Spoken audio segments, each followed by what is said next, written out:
Hello everyone, my name is Nicole Henderson, and this year I'm studying Parks and Recreation as my topic of study. The quote that I chose this year is, "Vision without action is merely a dream, action without vision just passes the time, and vision with action can change the world."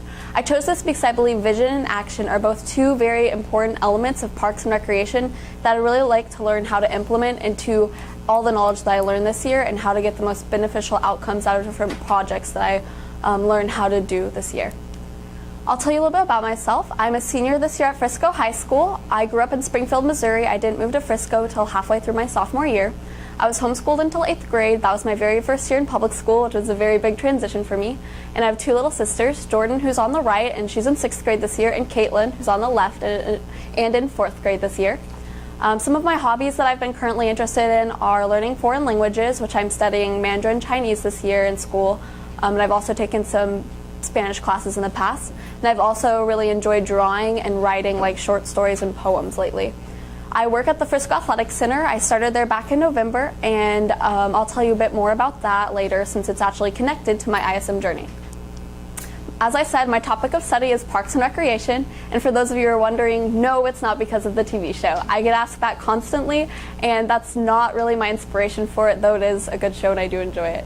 Last year I heard about the ISM program, and I thought it was a really amazing opportunity, and I really wanted to get involved in it. And at the same time, I was taking an AP Human Geography course where I was learning about human-environmental interaction. And in that topic, we started talking about urban planning, which really piqued my interest because I loved the idea of planning out cities and learning about how a city is planned in order to get the most efficient type of city and plans for the people living in it. So I decided to start the year with urban planning, but the more I learned about it, the more I realized it wasn't really for me. It's more of a bigger picture topic, and it goes 10 to 20 years into the future for projects, and I didn't really like that. I was more interested in tangible successes, such as smaller projects that are constantly going on, and that's when I stumbled across Parks and Recreation, and I realized that was the perfect area for me. As I learned even more about Parks and Rec, I discovered construction and design of parks as my more specific topic that I wanted to study. My very first interview was with Mr. Brian Bristow. He's the assistant director at the Allen Parks and Recreation Department. Ever since I was little, I've always been afraid of being stuck in a job that only focuses on one specific topic. I love learning, and I love learning about multiple different things. So when I found out that Parks and Recreation is a huge variety of elements such as history, science, art, finance, business, wildlife, communication, even community work, I was really relieved because I love the idea of getting to constantly learn new things every day at work.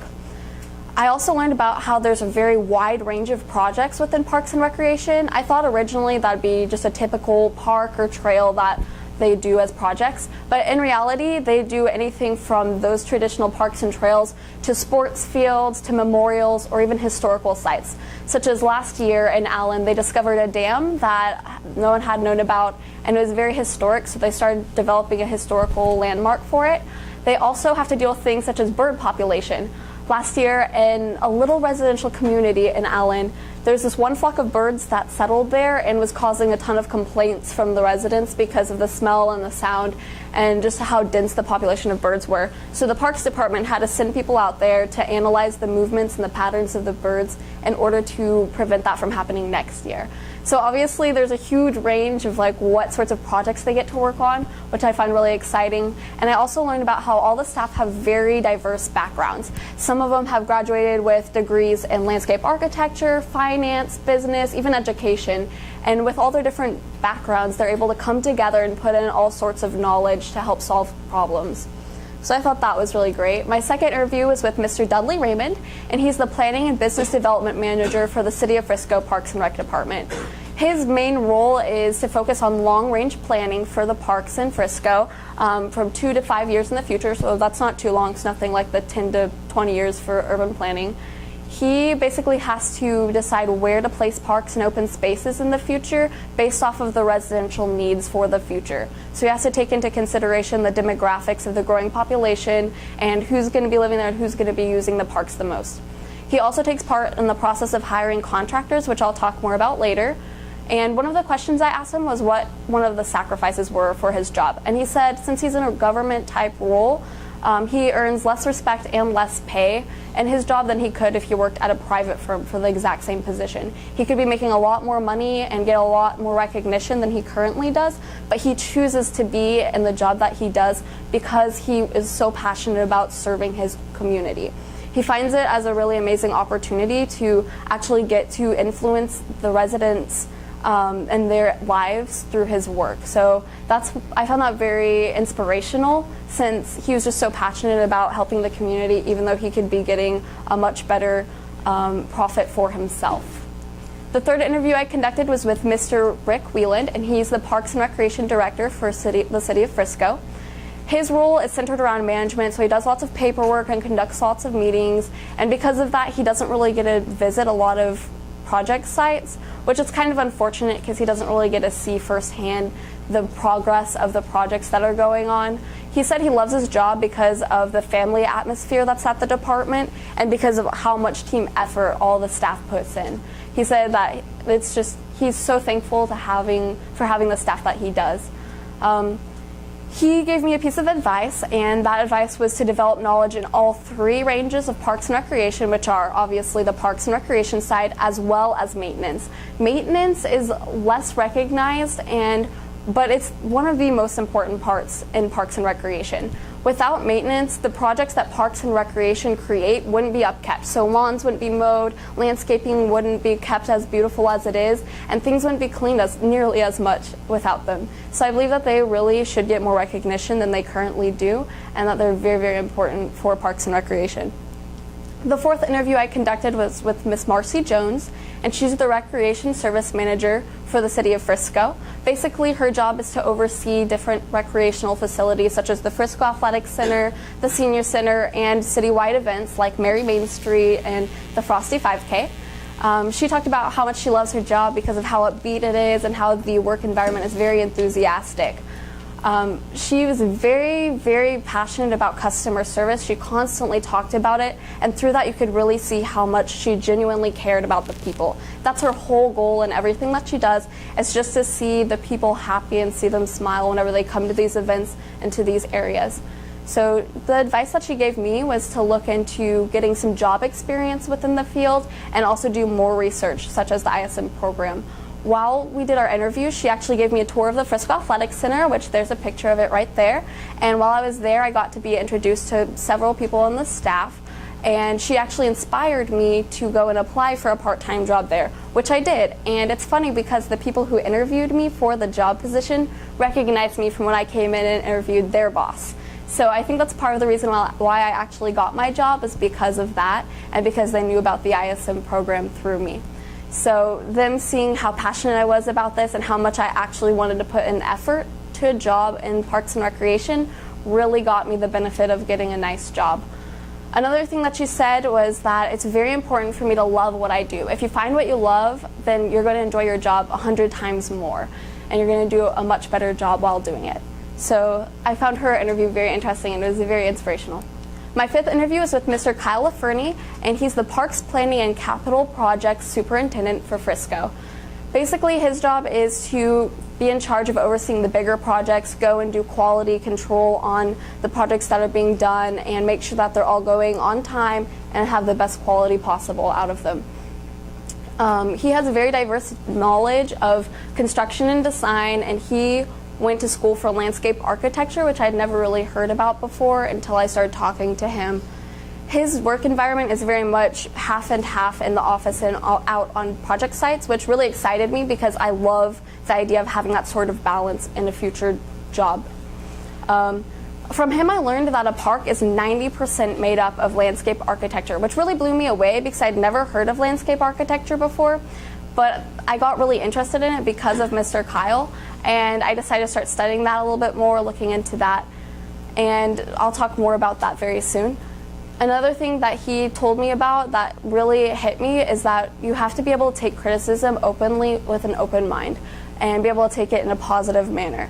It can be hard to take criticism, especially if you're doing the design for projects, because design is so personal. It's something that comes from inside you. It's your creativity and your imagination, and if someone criticizes that, it can be really hard to take, but it's usually very beneficial for you to be able to improve. So I personally have to work on being able to take criticism and take it in a non-negative manner. A quote I pulled from my interview with Mr. Kyle is he said, "When the problem gets solved and no one knows that you were there and involved, that means your job is a success. So when I build something, everyone talks about how it looks nice.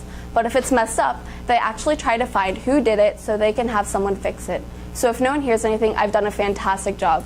This blew me away because it's so accurate. We go to parks, we go to places that are designed, and we never really question who created this, who decided to do this color scheme and this pattern with the bricks and this monument.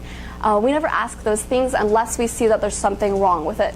If it's causing a problem if it gets our attention in a way that's negative, then that's when we're going to go find the person who did it to have them come and fix it.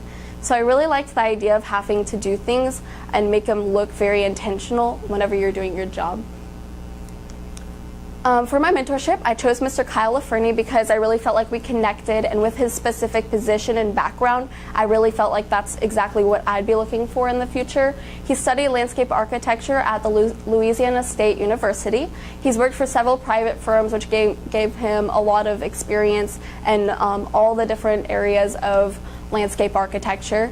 And then he started in the Frisco Parks Department in 2013 as the park projects manager. And then recently he got promoted actually while I started my mentorship. So at our mentor visits, they basically consist of visiting project sites and looking through plans for different projects, as well as discussing what I want to do for my final product. Some of the places that we've already visited would be the Frisco Athletic Center. They're expanding their outdoor water area. So I got to go see the construction on that and all the water slides. We also got to go to the community park that's being built behind Independence High School, and I got to see that from back when it was just a foundation to now there's playgrounds and there's other areas that are being set and progressed. And then we've also gotten to go to the Veterans Memorial in Frisco Commons, and I've got to go there several times to see it as it's getting finished and all the finishing touches are being put on it. And then I've also gone to the Harold Bacchus Park to see the new fields that they're creating. Some of the key points that I've learned from my mentorship include learning about quality control and making everything look intentional. My mentor and his coworkers, their job is basically based around that. They have to make sure that the contractors who are building the projects and who are creating these sites are doing the best that they can with their job and making it the most quality, because the city has such high expectations. So their job is to go out and make sure that if there's any errors, those get corrected and that solutions are being made if things aren't working out the way that they're planned. I also learned that you always have to be able to defend your design. If you make a design, you have to be able to defend why you place those types of trees or why you put a path where you did, and back it up with evidence and with reasoning, instead of just saying, oh, because it looked pretty, because people will feed off of that and contradict you whenever you're making designs. Another thing I learned about is the process of hiring contractors. It's a very key portion of like being able to process the different projects that are going on, because they do all the physical work. So my mentor and his coworker's job is to go and choose the contractor based off of a bidding process that the state of Texas has in place for the local government. So they have a bidding going on, and then whenever the lowest price is reached, that person gets to be the contractor for the project. And then my mentor goes out and does bi-weekly meetings with them and makes sure that they're on time and that they're doing everything as planned. And they already have this set giant instruction manual for them that the city created. So I found that very interesting, and also getting to meet some of the contractors was really fun, because they have contractors for everything from construction to masonry to landscaping to plumbing. So it's very interesting to see that part of it. And then also a thing that my mentor said whenever we were talking about my final project and about nature and things was that parks bring closer to nature without sticking them in the poison ivy. I found this very humorous, but also very true. People like to be outside because it's part of us as humans that we want to connect with nature. But a lot of us don't really enjoy going out and camping or hiking and being in just the middle of the wilderness. So parks are the next best alternative, especially like in an urban area that there's not a lot of forestry going on. And it brings people closer to that without putting them exactly in the middle of it. I also learned about the funding for parks and recreation, which are usually through these 3 different options: bonds, which are paid over a 5-year period; community development corporation, which they help bring money in from like taxes and from the community; and also the park dedication fund, which they basically put fees on portions of land that developers are using to develop like apartments and housing. For my individual research, I've studied several different topics. One was the environmental interaction between people and nature and seeing what sorts of benefits that brings us. And there's a lot of different health benefits as well as social and mental benefits that come from spending time outdoors and really getting to connect with nature, especially for children who play outside versus children who don't. They're much more likely to be in physical shape, and they also learn a lot through their senses whenever they're younger, and nature provides things that apply to all of those senses. So I found that really interesting. I also learned about the New York High Line for landscape architecture, and it was very inspirational because it's basically, the whole basis of it was on turning something that was considered worthless and useless into something that is desired and appealing to people.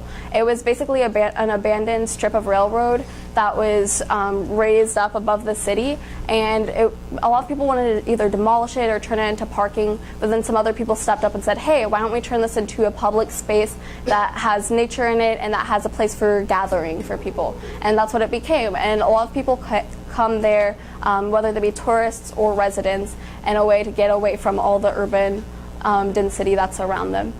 Another thing that I studied was the City of Frisco Parks and Recreation Master Plan, and that was back in 2006. They actually just recently came up with a new one, and back then they had a total of, I believe, 33 parks.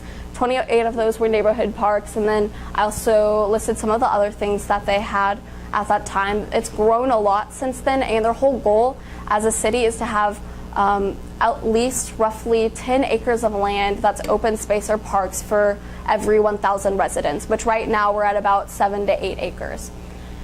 And then another thing that I constantly hear about at every single project site I've gone to is things from the American Disability Act, because their rules and their whole goal is to create equal access for people who have disabilities to every single public area for those who don't have disabilities.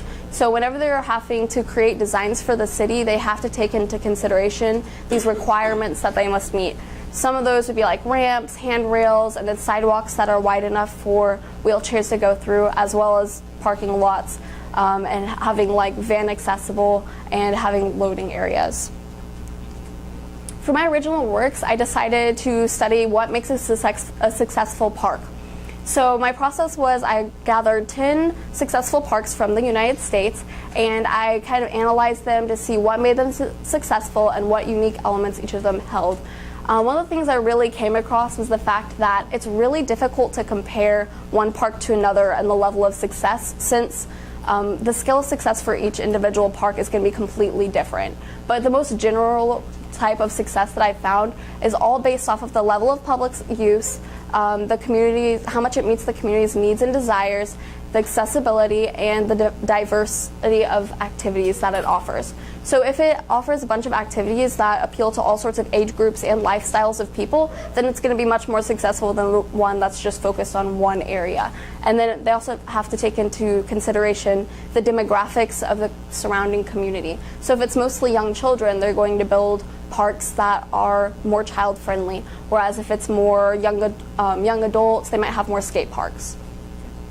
Two examples that I used were Central Park in New York City, New York, and some of the things that made it successful is the fact that it was the first majorly landscaped park that was for public use. So that was a huge foundation for landscape architecture and for parks and recreation all over the United States. It was the leader in the urban park and open spaces movement. And one of the really interesting, unique elements that it has that a lot of other parks don't have is a hierarchy of transportation, which means that there's different paths for different modes of transportation. So there's a different path for pedestrians who are walking to one for carriages that are being drawn by horses, or for bikes, or for cars. So that really attracted a lot of people because then there's not that conflict of transportation.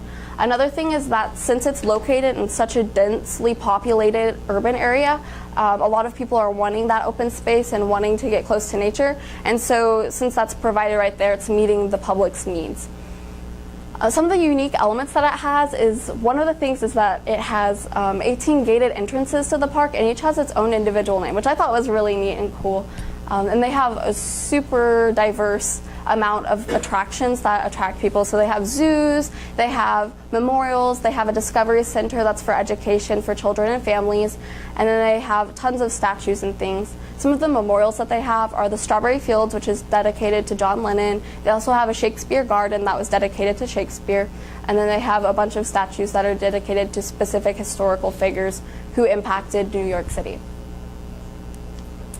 My other one that I chose to go ahead and share with you is Clyde Warren Park, and that's in Dallas, Texas, so that's pretty near here. I've actually visited there a few times. They're right across the street from the Dallas Museum of Art. And the reason why it's super successful is the fact that it's this 5-acre park that's built on a recessed 8-lane freeway.